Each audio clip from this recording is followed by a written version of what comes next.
स्वागत है दोस्तों आप सभी का आपके अपने YouTube चैनल सीजी ज्ञान पर। दोस्तों आज की इस वीडियो में हम पंडित सुंदरलाल शर्मा प्री बीएड तथा प्री डीएड के लिए इम्पॉर्टेंट शिक्षण अभिरुचि का महत्वपूर्ण 50 प्रश्न देखेंगे, जो कि देखिए बहुत ही ज़्यादा इम्पॉर्टेंट है, क्योंकि पिछले बार पंडित सुंदरलाल शर्मा में इसी प्रकार का प्रश्न शिक्षण अभिरुचि से आया था। और उन्होंने तो साफ साफ सिलेबस में लिख भी दिया है कि जो शिक्षण अभिरुचि का प्रश्न आएगा वो अभिरुचि से संबंधित होगा, मतलब शिक्षण के संदर्भ में होगा, और छात्र उसका आंसर किस प्रकार से दे पाएंगे ये उस पर जो है निर्भर करेगा। तो देखिए प्रश्न जो है उसी प्रकार से है, इसमें भी 50 प्रश्न बहुत ही इम्पॉर्टेंट है। और जो भी हम वीडियो अपलोड कर रहे हैं, चाहे वो साइंस का हो, सामाजिक विज्ञान का, हिंदी का या भी शिक्षण अभिरुचि का, तो ज़रूर देखते चलिएगा। एग्ज़ाम जो है 29 तारीख को है Pandit Sundarlal Sharma pre BEd pre DEd, जो कि मोस्ट इम्पॉर्टेंट रहेगा। और जितना भी क्लास कराया गया है व्यापम द्वारा आयोजित प्री बीएड प्री डीएड के लिए, वो इसी में जो है लागू हो जाएगा, आप उसे भी पढ़ सकते हैं। चलिए स्टार्ट करते हैं। पहला प्रश्न देखिए, विद्यालय में पाठ्य सहगामी क्रियाकलापों का प्रयोजन है विद्यार्थियों के आत्मविश्वास को बढ़ाना, विद्यार्थियों में प्रतिस्पर्धा भावना को बढ़ाना, विद्यार्थियों के अधिगम अनुभूतियों में संवृद्धि, शैक्षिक कार्यों के मध्य विश्राम प्रदान करना। बताइए दोस्तों, विद्यालय में पाठ्य सहगामी क्रियाकलाप क्यों कराया जाता है? तो देखिए इसका राइट आंसर हो जाएगा दोस्तों ऑप्शन सी, विद्यार्थियों के अधिगम अनुभूतियों में संवृद्धि करना। इसी कारण से जो है विद्यालय में पाठ्य सहगामी क्रियाकलाप कराया जाता है। चलिए दूसरा प्रश्न पर आते हैं। देखिए दूसरा प्रश्न है जो कि मोस्ट इम्पॉर्टेंट है, बुद्धि 7 विभिन्न प्राथमिक मानसिक क्षमताओं का युग्म है, ये किसने कहा है? गॉर्डनर ने, स्टर्नबर्ग ने, बीने ने या थर्स्टन ने? बताइए। बुद्धि 7 विभिन्न प्राथमिक मानसिक क्षमताओं का युग्म है, कहा गया है गॉर्डनर द्वारा, स्टर्नबर्ग द्वारा, बीने द्वारा या थर्स्टन द्वारा? राइट आंसर हो जाएगा दोस्तों इसका ऑप्शन डी, थर्स्टन। याद रखिएगा, मोस्ट इंपॉर्टेंट प्रश्न है ये। तीसरा प्रश्न देखिए, एक बुद्धि परीक्षण जो आपके भविष्य में कार्य करने की प्रकृति की भविष्यवाणी करता है कहलाता है समायोजन परीक्षण, दुश्चिंता परीक्षण, अभियोग्यता परीक्षण, उपलब्धि परीक्षण? तो देखिए जो भविष्य में कार्य करने की प्रकृति की भविष्यवाणी करता है ऐसा परीक्षण ये कहलाता है दोस्तों अभियोग्यता परीक्षण। ऑप्शन सी ये जो है राइट आंसर हो जाएगा, याद रखिएगा। देखिए दोस्तों, अगर आप पंडित सुंदरलाल शर्मा के लिए साइंस का जो है वीडियो चाहते हैं या उसका प्रश्न देखना चाहते हैं, तो हम अब से जो वीडियो अपलोड करेंगे उसमें यूट्यूब के जो थंबनेल होता है सामने में जो आपको दिखाई देता है, उसमें हम Pandit Sundarlal Sharma pre BEd pre DEd भी लिखेंगे, साथ ही साथ प्रयोगशाला परिचारक भी लिखेंगे, क्योंकि दोनों में ही काम आएगा। हम दोनों के लिए वीडियो अपलोड करना चाहते हैं साइंस का, तो जो भी हम साइंस का अब वीडियो अपलोड करेंगे जिसमें प्रयोगशाला परिचारक लिखा होगा, तो पंडित सुंदरलाल शर्मा वाले आप पढ़ सकते हैं। और अगर आप प्रयोगशाला परिचारक की तैयारी कर रहे हैं तो भी आप पढ़ सकते हैं, क्योंकि साइंस का जीके हम अब उसी से लाएंगे और वीडियो आप पूरा देख पाएंगे। अगर आप दोनों का तैयारी कर रहे हैं तो एक साथ जो है तैयारी हो जाएगा। तो इसलिए साइंस का वो वीडियो ज़रूर देखिएगा, ये नहीं कि ये अलग से प्रयोगशाला परिचारक के लिए है कि पंडित सुंदरलाल शर्मा के लिए है, दोनों के लिए है, तो ज़रूर देखिएगा। किसी व्यक्ति को आधिकारिक रूप से मानसिक मंदित कहा जाएगा यदि उसकी बुद्धि लब्धि कम है 90 से, 70 से, 100 से या 120 से? मानसिक मंदित कहा जाएगा।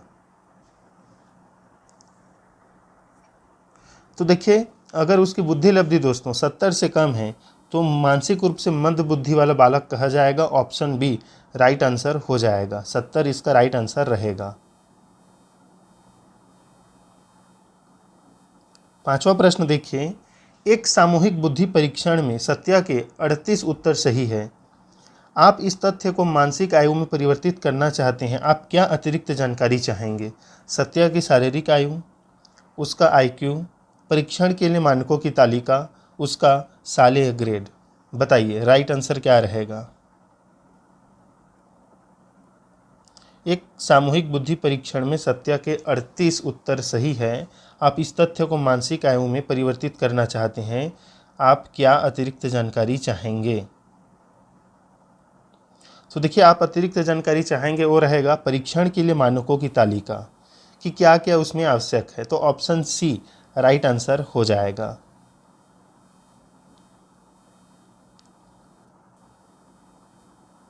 छठवां प्रश्न देखिए, शिक्षा का प्रमुख उद्देश्य क्या है?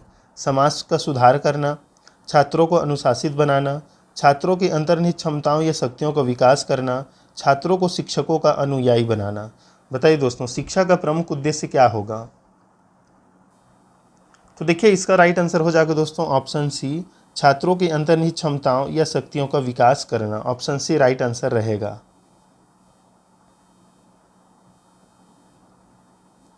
सातवां प्रश्न है, शिक्षा से मेरा अभिप्राय बच्चे और मनुष्य के शरीर, मन और आत्मा के सर्वोन्मुखी विकास से है। शिक्षा की यह परिभाषा किसने दी है? स्वामी दयानंद सरस्वती ने, स्वामी विवेकानंद ने, टी.पी. नन्द ने कि महात्मा गांधी ने? बताइए इन चारों में से किसने ये परिभाषा दिया है? ये मोस्ट इम्पॉर्टेंट परिभाषा है, ये कई बार पूछा गया है। तो देखिए दोस्तों, ये परिभाषा दिया गया है महात्मा गांधी द्वारा। ऑप्शन डी राइट आंसर हो जाएगा, याद रखिएगा, इंपॉर्टेंट है।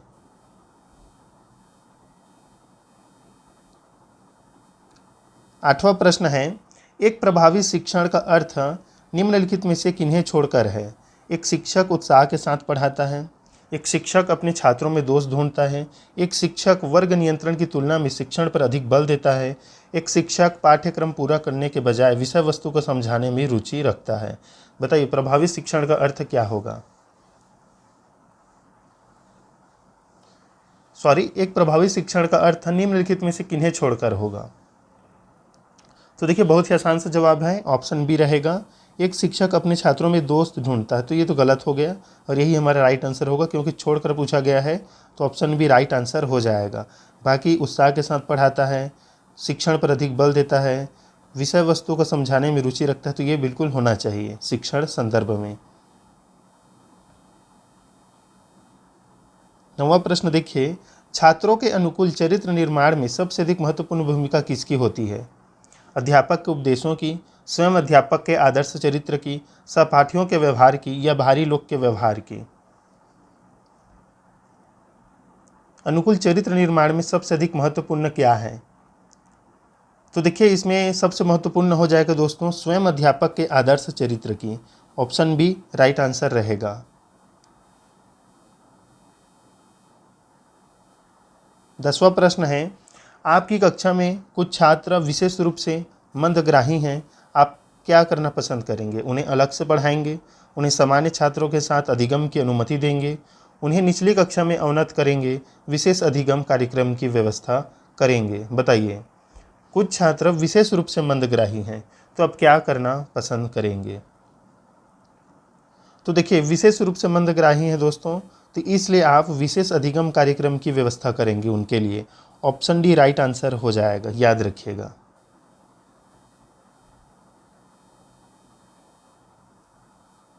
11वां प्रश्न है, एक शिक्षक के नाते इनमें से किस व्यवहार को आप गंभीर मामला समझेंगे? यदि एक छात्र बहुत से प्रश्न करता है, यदि वह अपना गृह कार्य नहीं करता है, यदि जब आप पढ़ा रहे हो तो वह दूसरों से बातें करता है, यदि जब आप पढ़ा रहे हो तो वह दूसरे छात्रों से बातें न करता हो। बताइए गंभीर मामला आप किसे समझेंगे? तो देखिए ये बिल्कुल नहीं रहेगा, रहेगा तो ऑप्शन सी रहेगा। जब आप पढ़ा रहे हो तो दूसरे छात्रों से बातें करता है, तो इसे आप गंभीर मामला समझेंगे। तो ऑप्शन सी इसमें राइट आंसर रहेगा दोस्तों।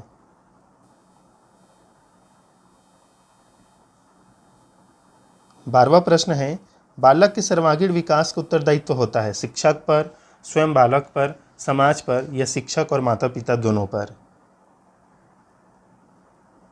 तो देखिए बालक के सर्वांगीण विकास का उत्तरदायित्व शिक्षक और माता पिता दोनों पर होता है दोस्तों। तो ऑप्शन डी शिक्षक और माता पिता ये सही उत्तर हो जाएगा।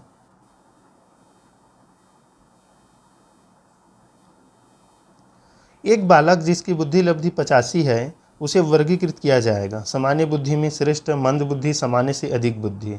बताइए 85 है तो उसे हम किस श्रेणी में रखेंगे? तो देखिए ये आएगा 85 दोस्तों आपका मंद बुद्धि में, याद रखिएगा मंद बुद्धि में आएगा, क्योंकि 90 सामान्य बुद्धि में आता है।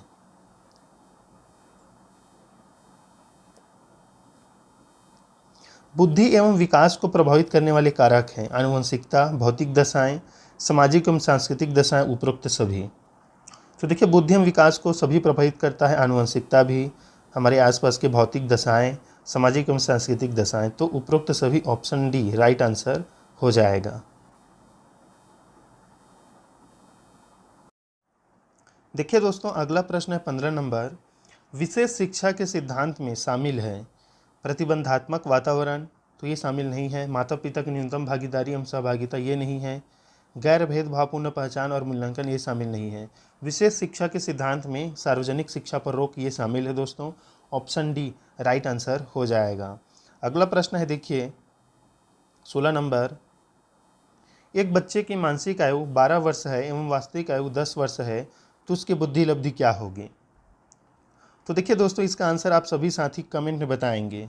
ये बहुत बार हमने प्रश्न कराया है। 12 वर्ष है मानसिक आयु और वास्तविक आयु है 10 वर्ष, तो उसकी बुद्धि लब्धि क्या होगी? 110 होगा, 100 होगा, 120 या 83? कमेंट कीजिएगा सभी साथी 16 नंबर प्रश्न का राइट आंसर। 17 नंबर प्रश्न है, एक शिक्षिका का भावनात्मक बुद्धि लब्धांक ऊंचा है, इसका तात्पर्य है कि वह उच्च बुद्धि लब्धि वाली है, वह उच्च अनुशासन प्रिय है, वह हास परिहास वाली है, वह संतुलित व्यवहार रखती है। बताइए। एक शिक्षिका का भावनात्मक बुद्धि लब्धांक ऊंचा है भावनात्मक रूप से, तो देखिए वह संतुलित व्यवहार रखती है, मतलब ऑप्शन डी राइट आंसर हो जाएगा।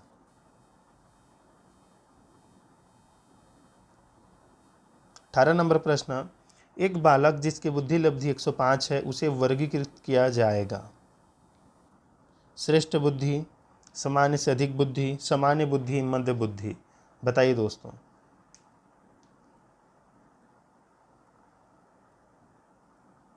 तो देखिए एक बालक जिसकी बुद्धि लब्धि 105 है उसे हम वर्गीकृत करेंगे दोस्तों सामान्य ही बुद्धि में। ऑप्शन सी राइट आंसर हो जाएगा। 19वां प्रश्न है, इंपॉर्टेंट है, देखिए।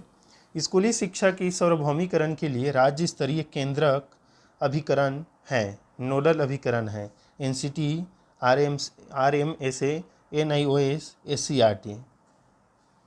स्कूली शिक्षा के सार्वभौमिकरण के लिए राज्य स्तरीय, तो देखिए राज्य स्तरीय बोल दिया है तो ये नेशनल है, ये तो बिल्कुल नहीं है, ये नहीं है, ये नहीं है। आपका एससीईआरटी रहेगा। ऑप्शन डी राइट आंसर हो जाएगा।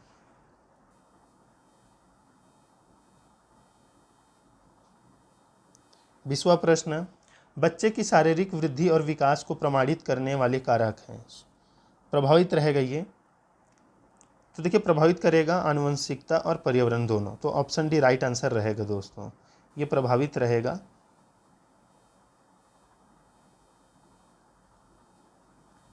विद्यालय में धार्मिक त्योहारों को मनाने के पीछे सिद्धांत है विभिन्न धर्मों के प्रति जागरूकता लाना, सांस्कृतिक एकता की भावना का विकास करना, सामाजिक सद्भाव लाना, उपरोक्त सभी। तो देखिए इसका राइट आंसर हो जाएगा तीनों दोस्तों, तीनों बिल्कुल सही है। तो ऑप्शन डी उपरोक्त सभी ये राइट आंसर रहेगा। और देखिए दोस्तों हमने जो है इससे पहले वीडियो अपलोड किया है हिंदी का, जरूर देख लीजिए जाकर। हिंदी का वो वर्ण से संबंधित है और आपका शुद्ध वर्तनी से, तो हिंदी का जरूर वीडियो देख लीजिएगा। मंद बुद्धि बालक की बुद्धि लब्धि किस श्रेणी में आएगा? तो देखिए 60 से 70 वाले में आएगा। ऑप्शन बी मंद बुद्धि बालक की बुद्धि लब्धि किस श्रेणी में आते हैं? तो 60 से 70। ऑप्शन बी राइट आंसर हो जाएगा।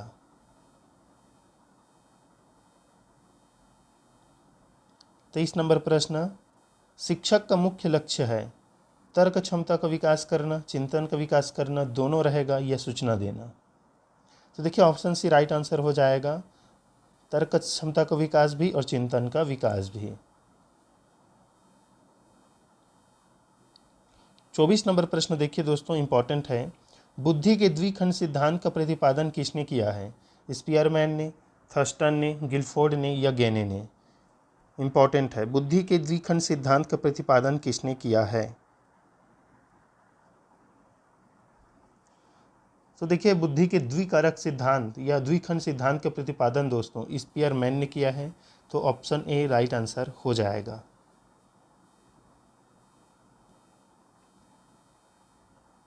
25 नंबर प्रश्न, हावर्ड गार्डनर द्वारा निम्न में से एक को छोड़कर बाकी सभी बुद्धि के प्रकार बताए गए हैं। भाषा, सृजनात्मकता, अंतर्वैयक्तिक कौशल, अंतःवैयक्तिक कौशल। तो देखिए इसमें सृजनात्मकता शामिल नहीं है दोस्तों, इसी को छोड़ा गया है, इसमें ये नहीं शामिल नहीं है, यही हमारा राइट आंसर हो जाएगा। बाकी जो है 9 प्रकार की बुद्धि हावर्ड गार्डनर द्वारा बताया गया है, लेकिन एनसीईआरटी में 8 प्रकार के जो है वर्णित हैं। इसे भी याद रखिएगा, हमने ये सभी कराया हुआ है दोस्तों, वीडियो जरूर देखिएगा पुराना शिक्षण अभिरुचि का। अंतर्वैयक्तिक बुद्धि से तात्पर्य है, तो देखिए विभिन्न व्यक्तियों को समझने का कौशल। अंतःवैयक्तिक बुद्धि से नहीं है, अंतर्वैयक्तिक बुद्धि से तात्पर्य क्या है, तो विभिन्न व्यक्तियों को समझने का कौशल। जैसे विभिन्न व्यक्तियों को किसने समझा, महात्मा गांधी है, मदर टेरेसा है आदि। तो ये अंतर्वैयक्तिक बुद्धि से तात्पर्य है कि विभिन्न व्यक्तियों को आप कैसे समझते हैं।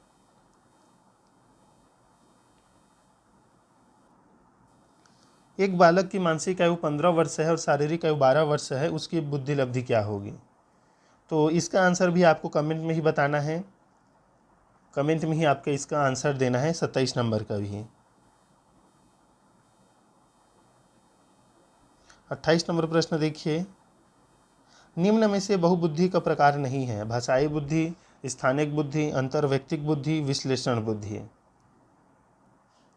तो देखिए भाषाई बुद्धि तो है, स्थानिक बुद्धि भी है, अंतर्वैयक्तिक बुद्धि भी है, विश्लेषण बुद्धि नहीं है, यही हमारा राइट आंसर हो जाएगा दोस्तों, ऑप्शन डी।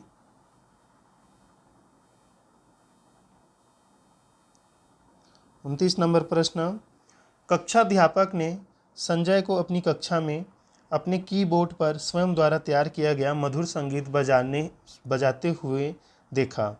कक्षाध्यापक ने विचार किया कि संजय में खालिस्तान बुद्धि उच्च स्तरीय थी, स्थानिक, संगीतमय, शारीरिक गतिबोधक, भाषाई। तो देखिए संगीत बजाते हुए देखा है तो संगीतमय बुद्धि अधिक होगा, ऑप्शन बी राइट आंसर हो जाएगा। हावर्ड गार्डनर से संबंधित ये प्रश्न है। 30वां प्रश्न, हावर्ड गार्डनर का बुद्धि का सिद्धांत खालिस्तान पर बल देता है। बताइए दोस्तों, राइट आंसर हो जाएगा इसका प्रत्येक व्यक्ति की विलक्षण योग्यता या बुद्धि पर, कि सभी का बुद्धि जो है एक दिशा में मतलब एक क्षेत्र में कहीं पर ज़्यादा होता है, तो विलक्षण योग्यता उसमें पाया जाता है, ऑप्शन डी राइट आंसर हो जाएगा। 31 नंबर प्रश्न, कोई अध्यापक कक्षा में अपनी प्रस्तुति के समर्थन में बहुत से सकारात्मक और नकारात्मक उदाहरण प्रस्तुत करता या करती है, यह शिक्षण के किस स्तर से संबंधित होगा। स्वायत्त विकास स्तर, स्मृति स्तर, अबोध स्तर, चिंतन स्तर। बताइए।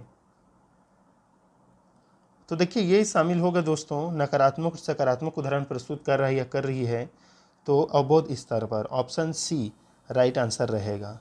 याद रखिए किसी इंपॉर्टेंट प्रश्न है।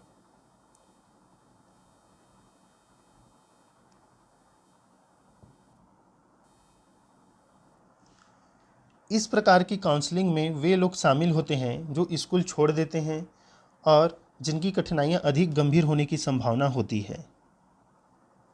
समुदाय आधारित परामर्श, स्कूल आधारित परामर्श, ए और बी दोनों, उपरोक्त में से कोई नहीं। बताइए।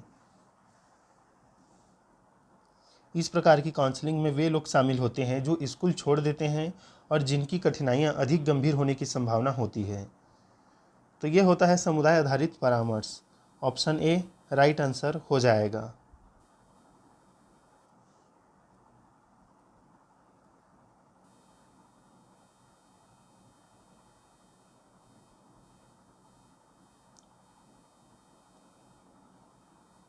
तैंतीस नंबर प्रश्न, बुद्धि के द्वितत्व सिद्धांत के अनुसार व्यक्ति की बुद्धि का विशिष्ट तत्व अथवा एस तत्व क्या होगा। जन्मजात होता है, अर्जित किया जा सकता है, सभी बुद्धिमान व्यक्तियों में समान रूप से पाया जाता है, इनमें से कोई नहीं। बताइए बुद्धि का विशिष्ट तत्व या स्पेशल तत्व एस तत्व क्या होता है। तो देखिए ये अर्जित किया जा सकता है, ऑप्शन बी राइट आंसर रहेगा। सामान्य बुद्धि तो जन्मजात होते हैं, लेकिन जो स्पेशल बुद्धि है वो अर्जित किया जाता है दोस्तों।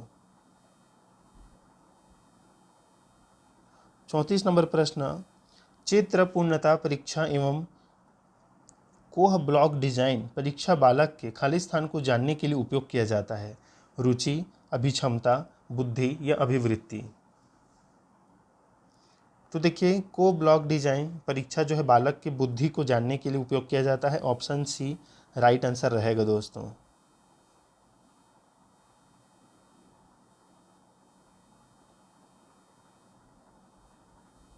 ज्ञान के सभी विभिन्न मॉडलों, उदाहरण, समझना, याद रखना, अनदेखा करना, कल्पना करना, तर्क करना को शामिल करने के लिए सामान्य शब्द क्या है? बताइए।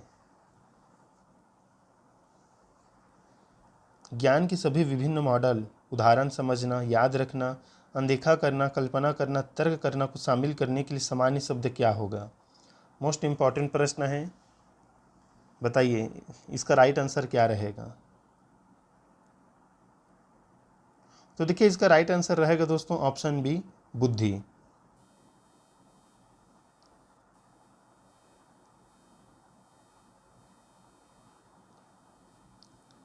प्रश्न है, बुद्धि एवं व्यक्तित्व में वंशानुक्रम की क्या होती है दोस्तों? बताइए। बुद्धि एवं व्यक्तित्व में वंशानुक्रम की, तो इसका राइट आंसर होगा नाम मात्र की भूमिका होती है दोस्तों। याद रखिए, महत्वपूर्ण भूमिका नहीं होती है, नाम मात्र की ही भूमिका होती है। ऑप्शन बी राइट आंसर रहेगा।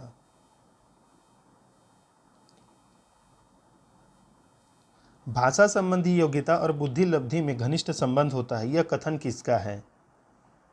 तो देखिए, भाषा संबंधी योग्यता और बुद्धि लब्धि में घनिष्ठ संबंध होता है भाषा और बुद्धि लब्धि में, तो यह कथन दिया गया है दोस्तों स्पाइकर तथा इरविन द्वारा। ऑप्शन बी राइट आंसर हो जाएगा।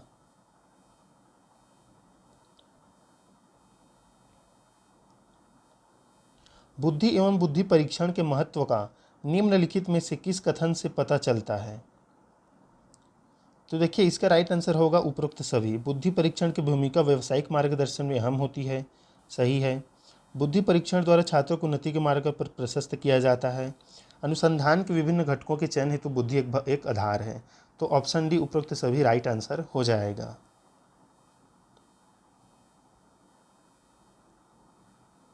सफल व्यावसायिक चुनाव के लिए आवश्यक है कि खाली स्थान का सतर्क विवेचन किया जाए। बुद्धि, अभिरुचि, अभिरुचि में व्यक्तित्व प्रवृत्ति, बुद्धि, प्रेरणा एवं माता पिता का मत, अभिवृत्ति, बुद्धि एवं व्यक्तित्व प्रवृत्ति, अभिरुचि एवं प्रेरणा। तो देखिए, बुद्धि, अभिरुचि, अभिरुचि एवं व्यक्तित्व प्रवृत्ति, ऑप्शन ए राइट आंसर हो जाएगा। यही जो है पॉजिटिव जो है ऑप्शन है, सकारात्मक ऑप्शन है। व्यवहारिक बुद्धि का संप्रत्यय खाली स्थान द्वारा दिया गया है। गॉर्डनर, स्टर्नबर्ग, पियाजे, वीने। व्यवहारिक बुद्धि, तो देखिए व्यवहारिक बुद्धि यह दिया गया है स्टर्नबर्ग द्वारा। ऑप्शन बी राइट आंसर हो जाएगा दोस्तों।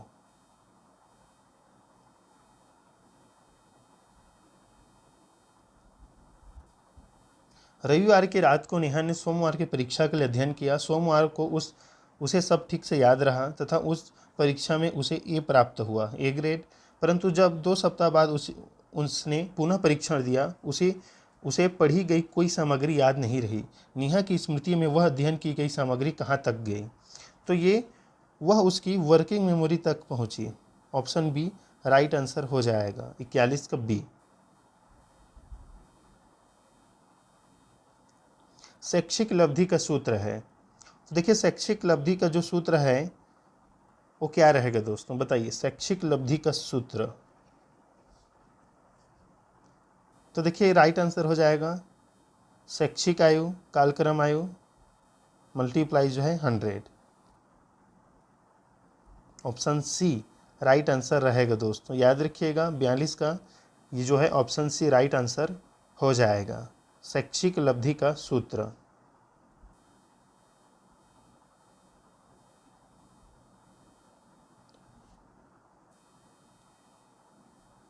बुद्धि लब्धि का खाली स्थान उदाहरण हो सकता है अंतराल मापनी, नामिक मापनी, अनुपात मापनी, क्रमिक मापनी। तो देखिए बुद्धि लब्धि अनुपात मापनी का उदाहरण हो सकता है। ऑप्शन सी राइट आंसर रहेगा दोस्तों।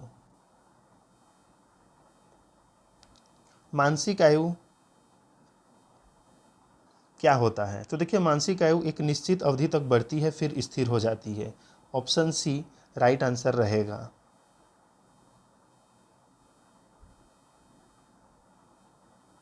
दो बच्चों ने एक ही वर्ष एवं एक ही माह में जन्म लिया हो तो अवश्य ही उनकी खाली स्थान समान होगी।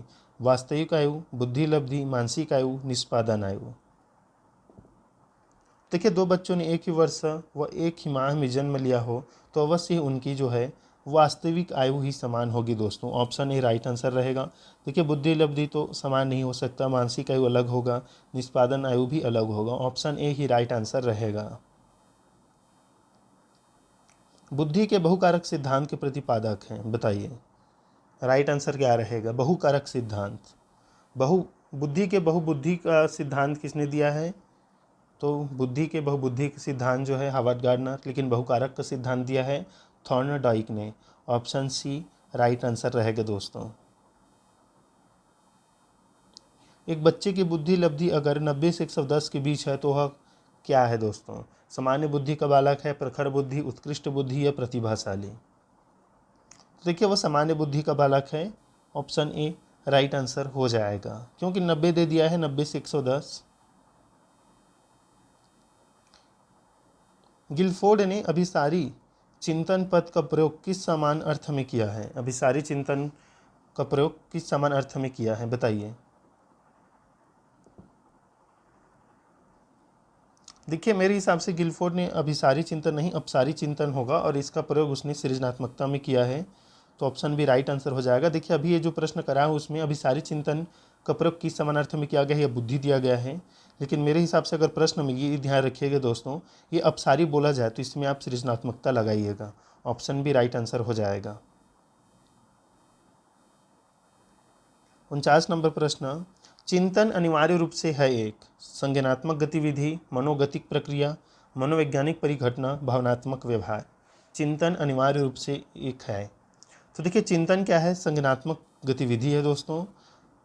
ऑप्शन ए राइट आंसर हो जाएगा। तो दोस्तों, ये थे इंपॉर्टेंट प्रश्न आपके शिक्षण रुचि और शिक्षा शास्त्र से, जो कि मोस्ट इम्पॉर्टेंट है और ये आपको आना चाहिए, क्योंकि पंडित सुंदरलाल शर्मा में जो है अभिकथन एवं कारण से संबंधित प्रश्न तो नहीं पूछा जाता, समान ही अभिरुचि पूछा जाता है, तो ऐसे ही प्रश्न आता है उसमें, क्योंकि कोई कोई जैसे शिक्षा शास्त्र है उसको जानना ज़रूरी है। तो मिलते हैं दोस्तों नेक्स्ट वीडियो में, और कोई भी सवाल हो कमेंट कीजिएगा। मिलते हैं नेक्स्ट वीडियो में, तब तक के लिए धन्यवाद।